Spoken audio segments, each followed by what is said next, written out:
Next video இப்போ பார்த்தீங்கன்னா நம்ம வந்து மைக் அன்பாக்சிங் பண்ண போகிறோம். நம்ம மைக்கை காணவே இல்லையா? இப்போ பாருங்க வரும் பாரு. டன்டடாயின் மைக் வந்துருச்சு. இது வந்து பார்த்தீங்கன்னா ஒயர்லெஸ் மைக்ரோஃபோன் இது. மொத்தம் வந்து ஆப்பிளோட ஒன்று கொடுத்துருப்பாங்க.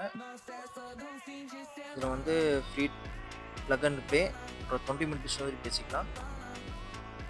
பாருங்கள் ஃப்ரெண்ட்ஸ், பாக்ஸ் கொடுத்துருக்காங்க. அந்த பாக்ஸில் இப்போ வந்து 2 மைக்ரோஃபோன் இருக்குது. ஒன்று நம்ம ஸ்பீச் பண்ணுறோம், ஒன்று வந்து நம்ம எதிரில் ஆப்போசிட் இருக்கவங்க ஸ்பீச் பண்ணுறதுக்காக கொடுத்துருக்காங்க. நம்ம ஆப்பிள் ஐஃபோன்லேயும் ஆண்ட்ராய்ட் ஃபோன்லையும் நம்ம கனெக்ட் பண்ணி பேசிக்கலாம். வேறு என்ன கொடுத்துருக்காங்க? எனக்கு ஏதாவது பாக்ஸ் எப்படி இருக்குது? சார்ஜர் ஒன்று கொடுத்துருக்காங்க. தென் ஆப்பிள் ஐஃபோனுக்கு அந்த பவர் கொடுத்துருக்காங்க. இதில் பற்றி நம்ம வாய்ஸ் பேசிக்கலாம். இந்த வீடியோ பிடிச்சிருந்தா லைக் பண்ணிக்கோங்க, சப்ஸ்கிரைப்